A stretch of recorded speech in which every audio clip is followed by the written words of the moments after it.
Good day to each and everyone. I hope you are having a great day so far.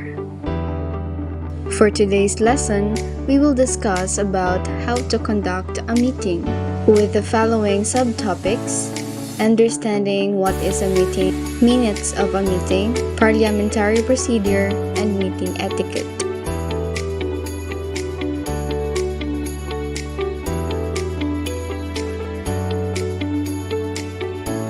The global workforce is no stranger to meetings, as it is important to engage and collaborate with people wherein all of you would deliberate or make decisions on certain subjects. As stated by Patrick Lencioni, the majority of meetings should be discussions that lead to decisions. However, according to Forbes 2019, there are approximately 55 million meetings happening daily, and at least half of them are a waste of time, not achieving their intended objectives. This is why knowledge, understanding, and preparation is needed in conducting effective business meetings.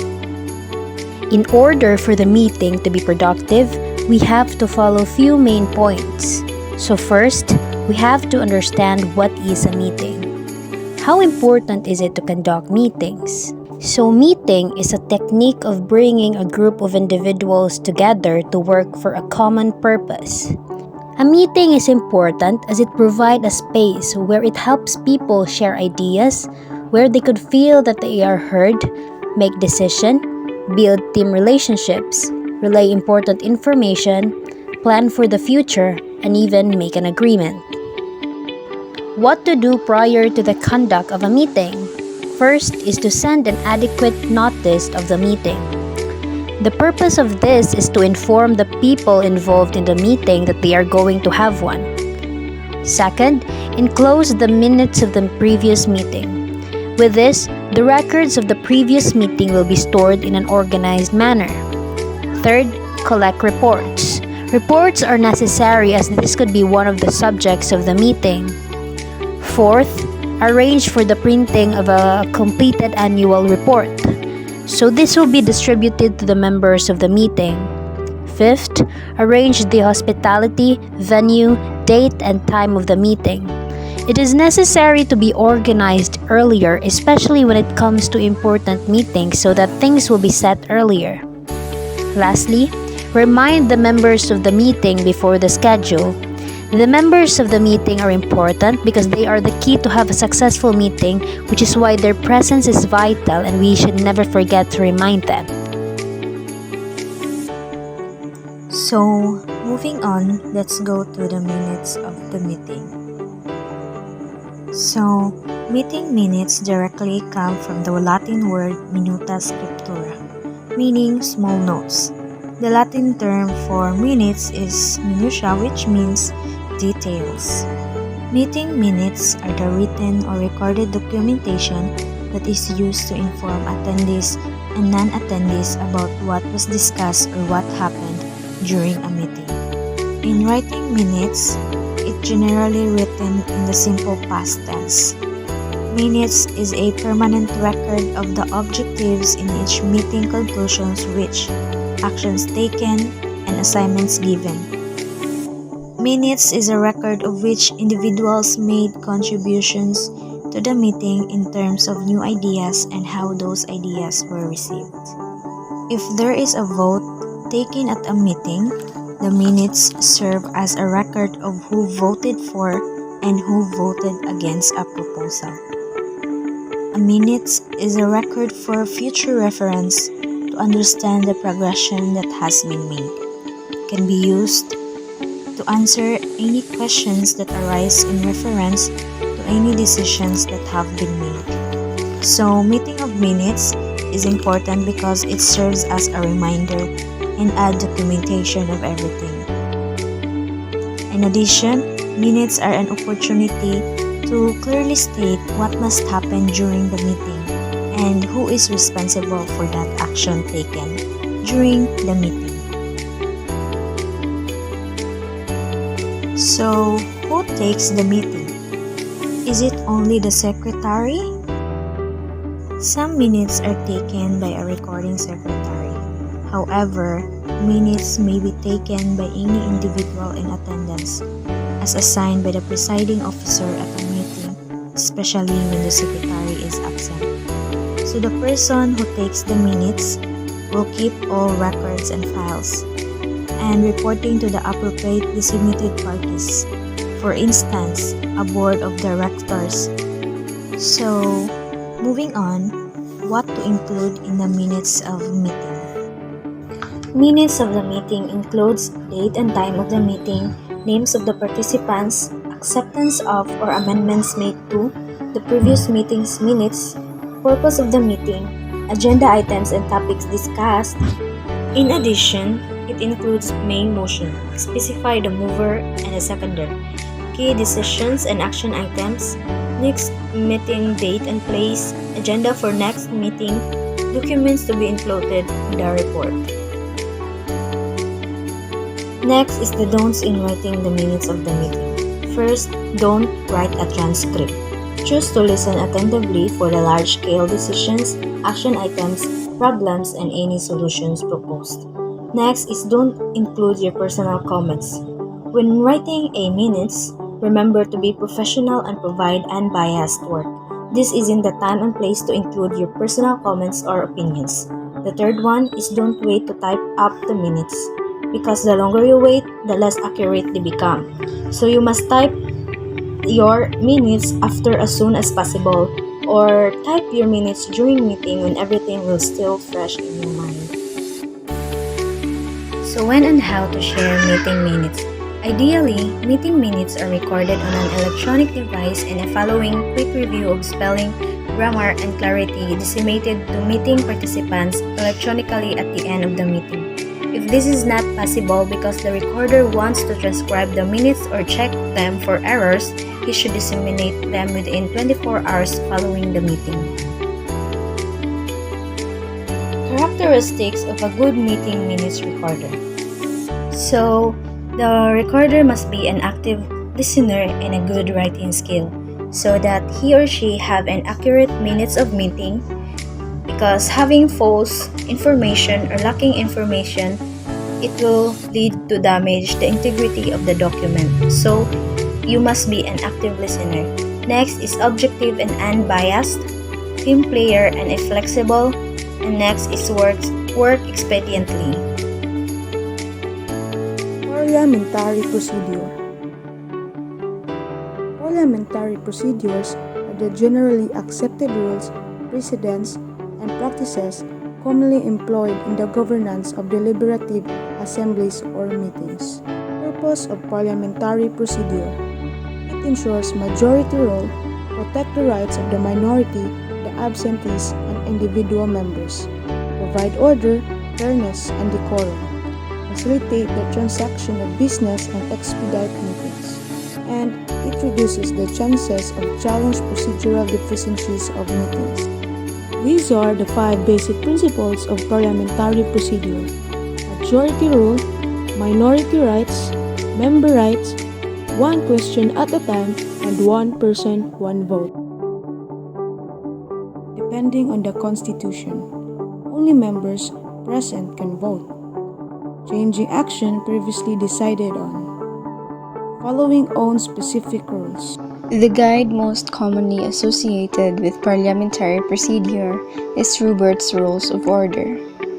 Rupert's Rules of Order, often simply referred to as Rupert's Rules, is a manual of parliamentary procedure by U.S. Army officer Henry Martin Robert. The object of Rules of Order is to assist an assembly to accomplish the work for which it was designed, as it provides applicable rules governing key matters of meeting and general procedures. The typical order of business according to Rupert's Rules of Order, or the parts of a meeting. So the order of business is the established sequence in which business is taken up during a meeting. It provides a systematic plan for the orderly conduct of business. So first is the call to order. So a call to order is defined as the start of the meeting. Usually the president would say, "The meeting is now called to order," but in the case of a parliamentary procedure, the president or the CEO is holding a gavel and then he or she will tap twice on the sound block. Next is the opening exercises. The President would say, "May I request Honorable Cruz to lead the prayer," and then tap on the sound block. Or in other cases, the prayer and the national anthem are already canned, so it depends. Then after, "Please be seated," and then tap on the sound block.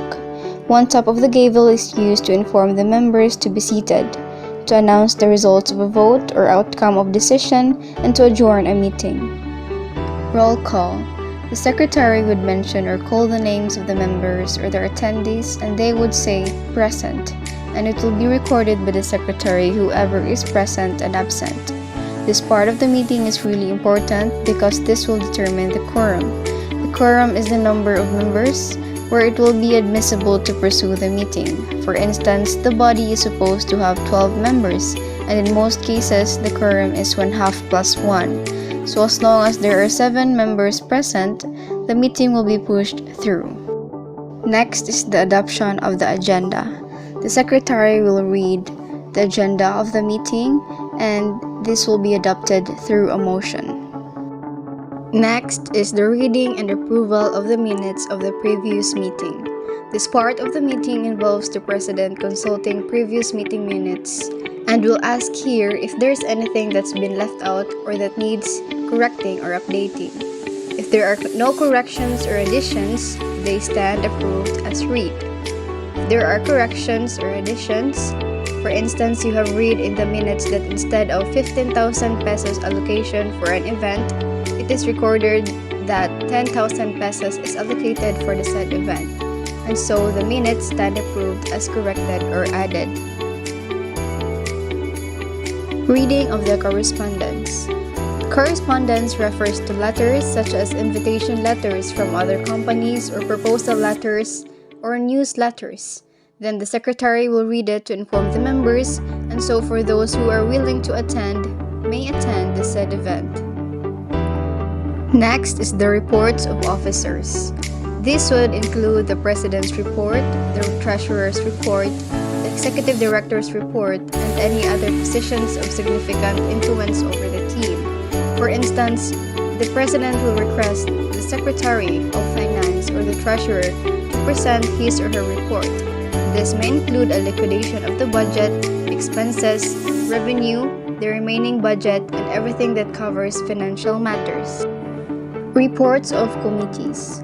There are standing committees and special committees. Standing committees include a logistics committee chairman's report, followed by finance committee chairman's report, and then a marketing committee report. Special committees are committees appointed to perform a special function that is beyond the authority or capacity of a standing committee. Each committee will submit a report to the secretary prior to the meeting and will be read during the meeting in order for the other members of the body to be aware of the flow and successes of each committee. Unfinished business. So this refers to the undone topics from the previous meeting. The matter will be laid under the table, and after the meeting, someone may consult an expert to that matter. For instance, a lawyer if it involves the law. On the next meeting, the discussion for that matter or topic will be resumed. So if there is really a need to lay a certain agenda under the table, then that will be considered as an unfinished business for the next meeting. For the new business, it is the main purpose of the current meeting. So any club member may bring new business before the club, or the president may state the business and ask for a motion on it. Anybody could insert an addendum or concern if recognized with the chair. There are no insertions, the president would say, "There are no insertions, then the agenda of the day are hereby approved," and then tap on the sound block. Next is the announcements. This includes all upcoming events, including the next meeting. It will also include the time and venue. Lastly, the adjournment. Any member may move the meeting to adjourn. The motion is voted upon, or the president may say, "There being no other business, the meeting is adjourned," and then tap on the sound block. Motions are the ideas presented, the discussion and debate of those ideas, and the process of deciding which ones will be accepted.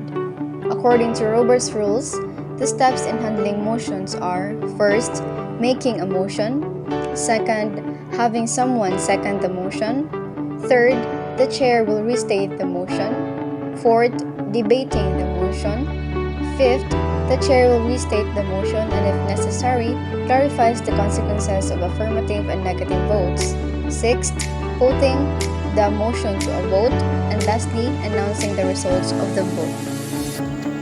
Meeting etiquette. Meeting etiquette is a standard of behavior that is expected while you are in meetings wherein maintaining formality, professionalism, and respect should be observed.